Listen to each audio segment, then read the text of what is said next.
कब्र में मय्यत को किस तरह रखा जाए। चुनांचे कब्र में मय्यत को दाहिनी करवट पर किबला रुख करके लेटाना चाहिए। दाहिनी करवट जिसको हम कहते हैं सीधी करवट, ये है, तो इस तरीके से जो है लेटाना चाहिए सीधी करवट पर। ये जैसे हम ऐसे लेटते हैं तो गाल के नीचे तो नहीं रखते, लेकिन इस तरीके से चूँकि मैं अभी ये बैठा हुआ हूँ तो इस तरीके से सीधी करवट है, तो ये सीधी करवट पर जो है उसको मय्यत को लेटाना चाहिए। इसको फुक़हा ने वाजिब करार दिया है और इसकी सूरत यह है कि करवट देकर मय्यत की पीठ की तरफ मिट्टी का बड़ा ढेला रख दिया जाए। आमतौर पर हमने देखा कि क्या नाम है, कब्रों के अंदर जब रखा जाता है तो मय्यत के चेहरे को सिर्फ इस तरीके से ऐसा थोड़ा सा फिरा दिया जाता है और यहाँ ढेला वगैरह रख दिया जाता है।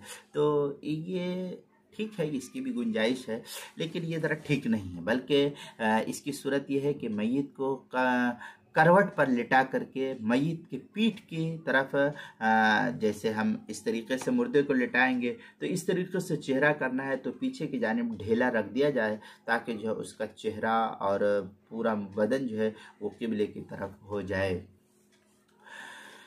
या करवट देकर मय्यत को कब्र की मशरिकी दीवार से लगा दे। जो मतलब समझिए कि इस तरीके से ये किबला है, तो इस तरीके से हम जब कब्र के अंदर रखेंगे मुर्दे को, तो ये मुर्दे को रखने तो ये साइड का जो हिस्सा है, तो इस साइड से इस तरीके से मुर्दे को लगा दे ताकि ये दीवार के सहारे से उसका चेहरा जो है किबले की तरफ हो जाए।